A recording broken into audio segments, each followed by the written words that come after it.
Hello, Michael. It's so good to see you. Hello, Elizabeth. It's great to see you.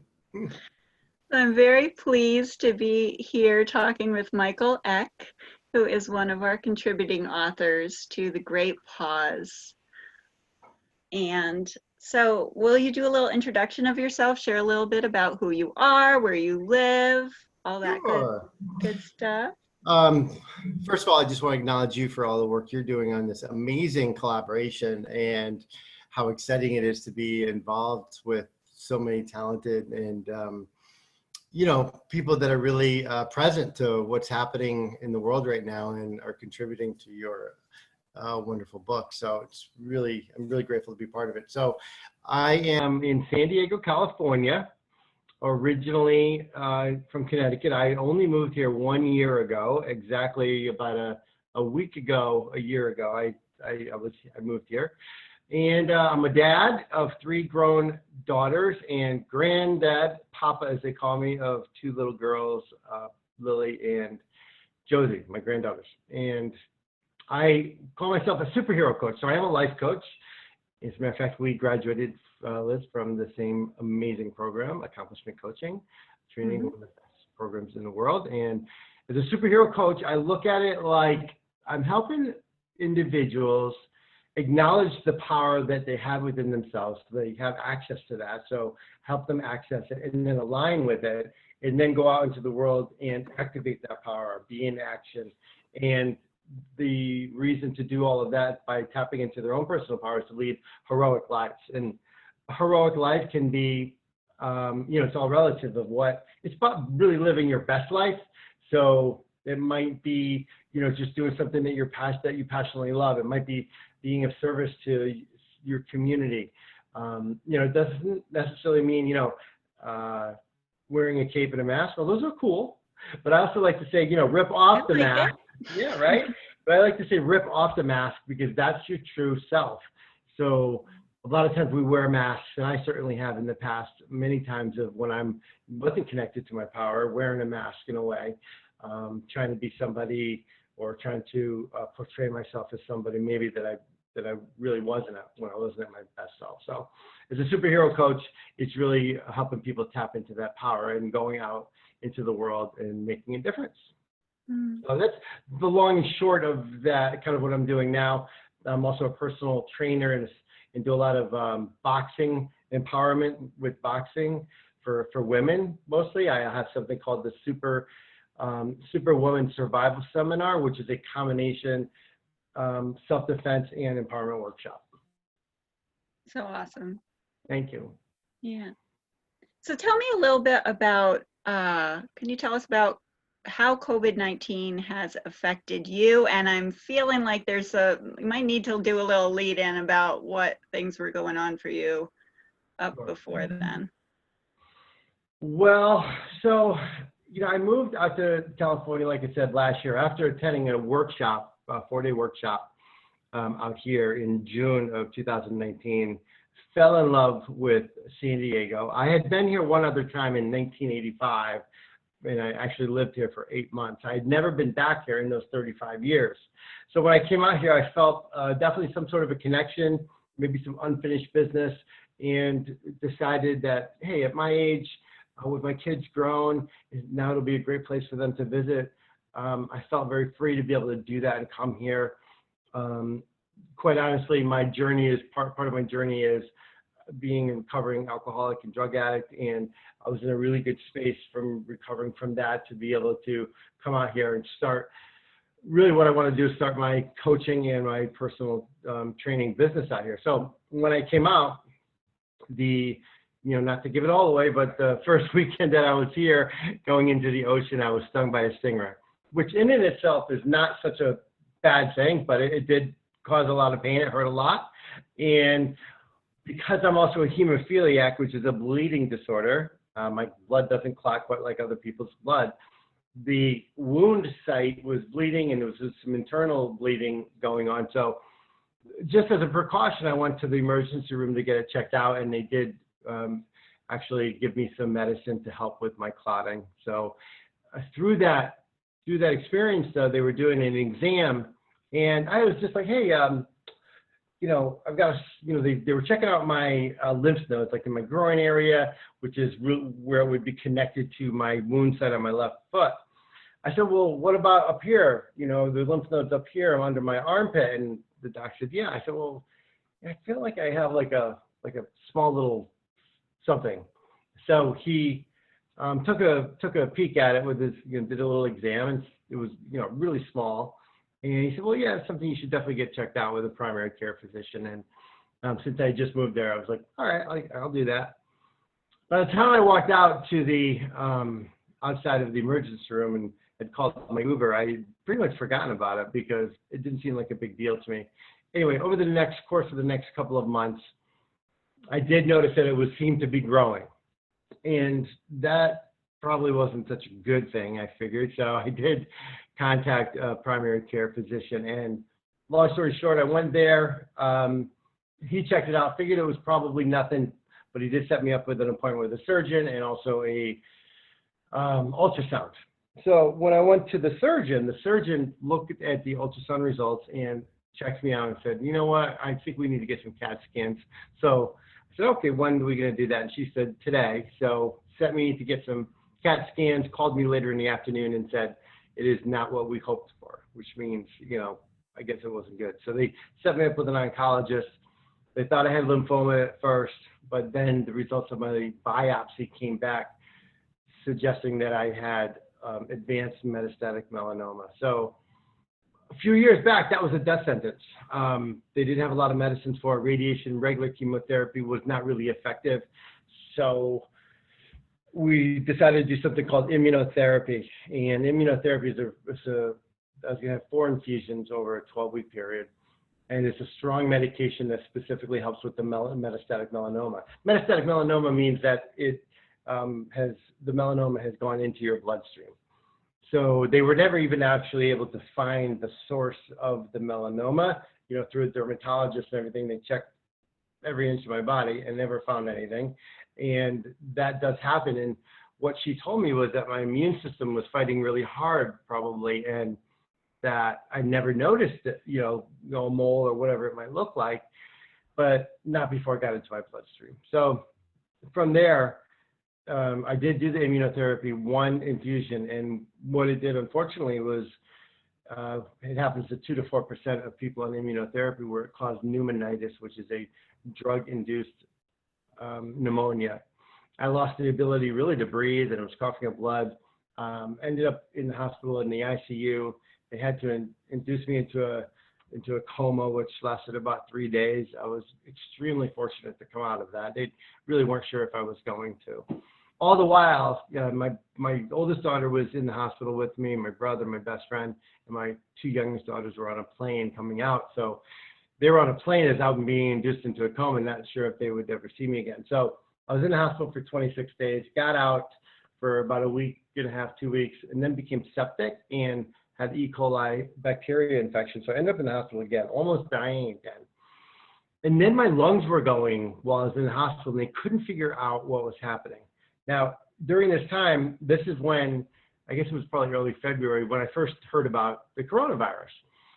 And there were maybe only a couple of cases in the U.S. at the time. And I, hadn't been watching a lot of news. I'd been, dealing with so much on my own. So, heard a little bit about it. And then all of a sudden, the nurse comes in and is wearing like all the PPE gear. And I'm like, what's going on here? And she said, well, you have coronavirus. I'm like, wait a second, that's the stuff I just heard on the television, but I thought it was, it just got to the United States. She's like, oh, no. It's not that coronavirus. It's just a common thread of the cold. So it's been around forever, but obviously I didn't know that. Other people don't know that. I try to have a pretty good sense of humor, and through all of this, it helps. So, whenever I've mentioned, oh, I got coronavirus, my friends just kind of joking around, they take like 3 steps back. But pretty quickly we realized, it's not something really to joke around about. So I did not have the coronavirus, the COVID-19 coronavirus, although who knows, because my lungs were going and stuff, who knows what it could have been. But really for me, as I'm dealing with the cancer and I come out of the hospital again, they told me that I might be on oxygen for the rest of my life. And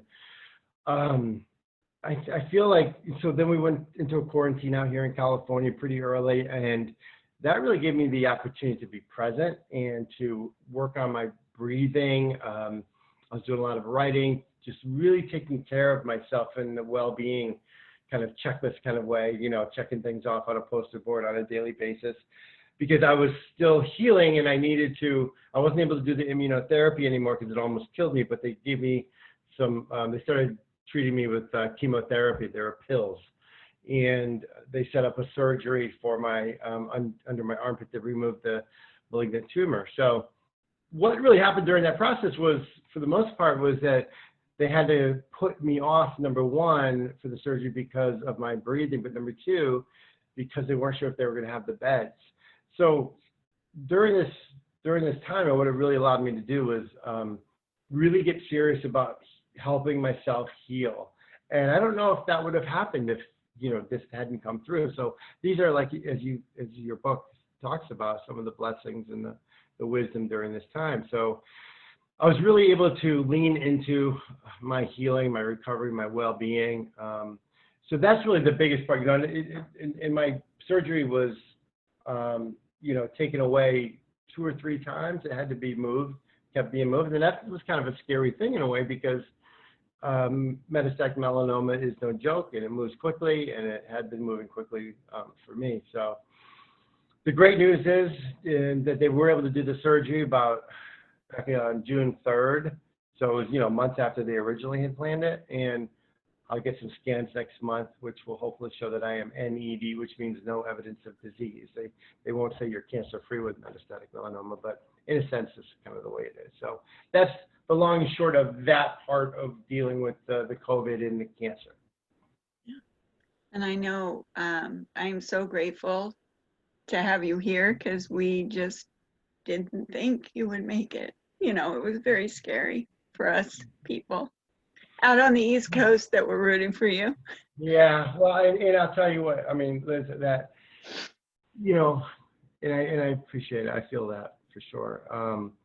You know, there were so many people rooting for me and praying for me. And I'll tell you, one of the things I did too during this period was I really engaged in my recovery. And at first it was like, okay, as a coach, how can I, you know, post things about what I'm going through and how can it help other people and to be a service. And what it ended up becoming was something where people really looked forward to, as I call them, Cancer Warrior Chronicles, where I would video what was going on. I mean, and some of the stuff was really difficult to talk about. I really had to be vulnerable, which I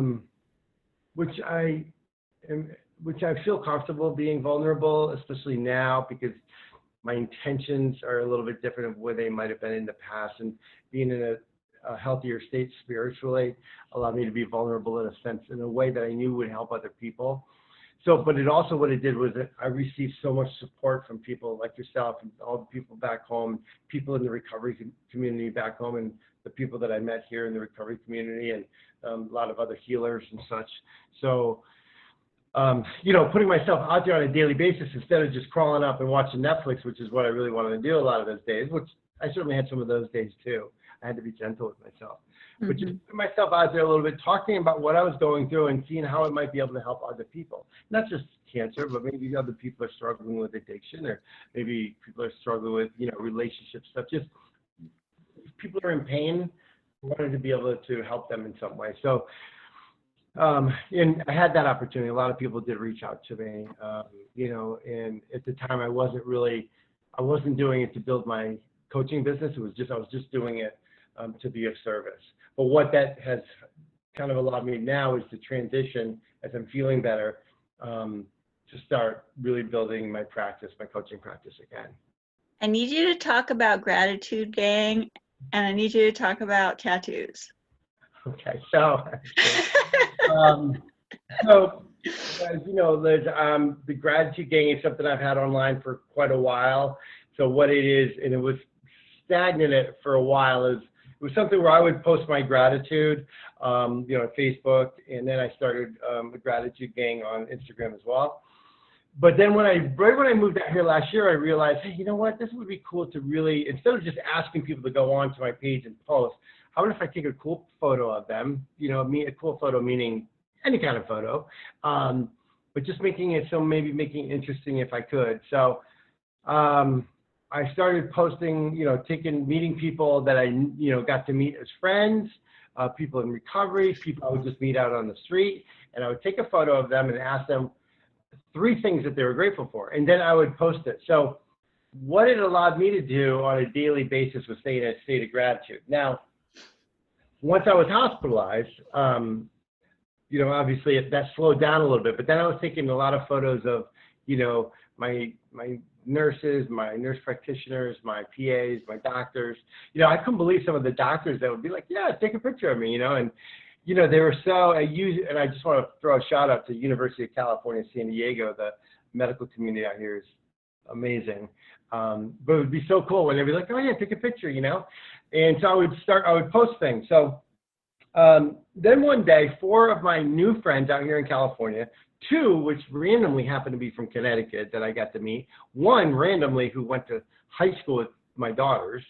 So I got to be friends with these, new people out in California over the months. And 4 of them were, on a Sunday, were coming to visit me to the hospital. Well, that was the day that they induced me into a coma. So they had all been members of the Gratitude Gang, online and stuff at one point. So they weren't sure if they were going to ever see me again. And for some reason, they must have been feeling this, this emotion and stuff. And so all 4 of them went to a tattoo parlor and got tattoos that read the Gratitude Gang. And I didn't know about this until, obviously days later after I came out of the coma and stuff, and they showed up and they've got tattoos that say the Gratitude Gang. I was overwhelmed with emotion. It's like I was crying like a little baby. I don't know, so powerful and so beautiful. And gratitude is such an important part of, first of all, healing, spiritual healing, spiritual fitness, all of those things. So it's been an important part of my life. So they all had different, tattoos, different parts of their body, different sizes, but they're all unique, but they're all part of the Gratitude Gang. And then from there, people heard about it, and 3 other people went and got tattoos that say the Gratitude Gang. And then I figured, hey, if I'm going to be the leader of the Gratitude Gang, I should get a gratitude tattoo. So this is it here. It's kind of backwards or on the side, but basically it's a symbol for gratitude with a big G in the middle. For Gratitude Gang. So yeah, there's now 4, 5, 6, 7, 8 people with Gratitude Gang tattoos, which is pretty cool. So fun. So it's this Super Gratitude Gang on Instagram, and it's the Gratitude Gang on Facebook. So if anybody would like to be part of the Gratitude Gang, so what happened was during the COVID period and being in quarantine, now that I wasn't able to see people as much to take photos of them, so I kind of threw it out there to people and said, hey, how about you taking a photo of yourself or sending me a favorite photo and, telling me 3 things you're grateful for. So I started posting them like that. I like to do it certainly more when I get to see the person, but on the days that I can't, it's awesome for them to just participate and send me things. So Gratitude Gang, thank you for asking about that. And you're the next member of Gratitude Gang, Elizabeth. Yeah. Oh, so fun. And so I understand you're writing another book right now. Yes. Can you tell us about that a little bit?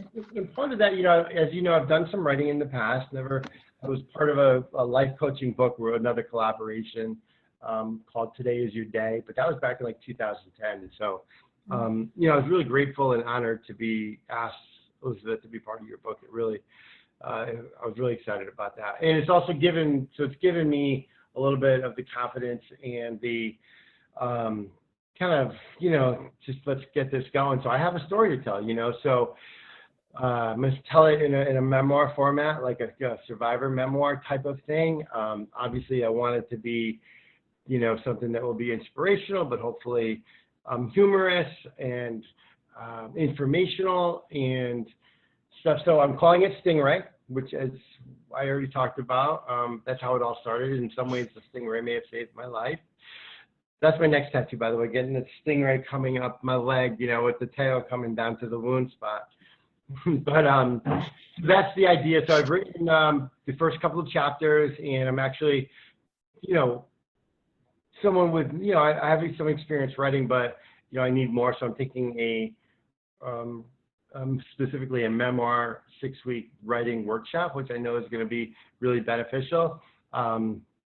My girlfriend has a lot of editing experience in the past. She's a writer as well. So she's also empowered me as well and told me, hey, you've got a great story here. You're a good writer, Michael, and let's get you going on that. So, and that's the type of thing too with coaching. I know, Liz, you help people write books and, and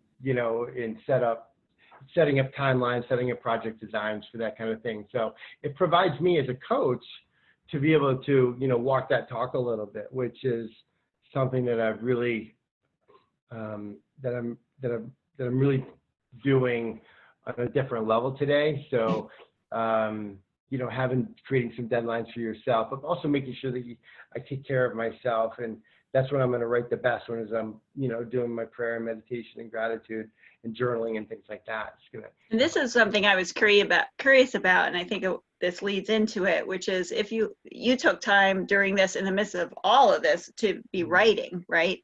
So do you have any advice for people that are writing, that are authors at this time? What guidance would you give them? Yeah.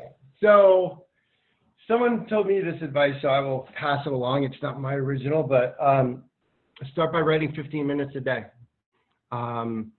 Just write 15 minutes a day. I would also suggest, for me anyway, having space to write, space that feels good, makes you feel good inside, space where you feel creative.